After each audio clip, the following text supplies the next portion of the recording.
Aksyon, saya at luha ang finals ng UAAP Women's Volleyball kung saan binigo ng Ateneo ang three-peat champion na Lasal. Para sa Ateneo, bida sa kanilang tagumpay ang kanilang first-time coach mula Thailand. Magbabandila si Dayan Castillejo. Kasing tindi ng labanan sa court ang sigawan ng fans ng Lasal at Ateneo sa UAAP Women's Volleyball Finals ng Season 76. Mas naghanda ang Ateneo fans. May placard at sinabayan ang lakas ng cheer ng Green Archers. Super dikit ang game. Parehong solid ang mga spike ni Aragalang ng Lasal at Eliza Valdez para sa Ateneo.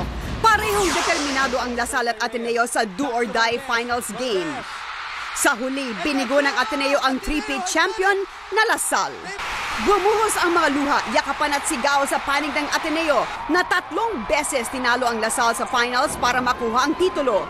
Sinuot agad ang hinandang champion t-shirt para sa awarding.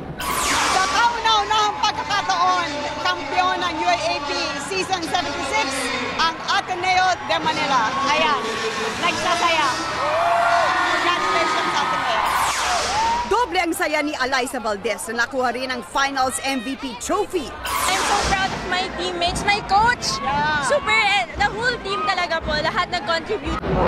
Di rin mapigil ang pag-iyak ng Lasal girls, lalo na't huling laro na ito ng team captain si Abby Maranyo.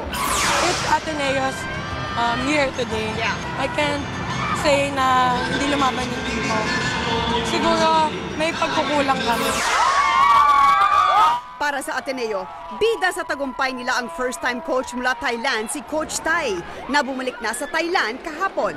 We're gonna fetch him all the way from Thailand. They will come and pick you up in Thailand. Come back here. Yes? Yes or no? Yes!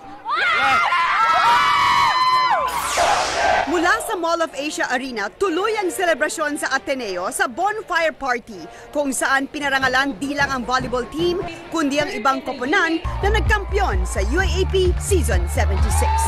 Para sa Bandila, Dayan Castillejo.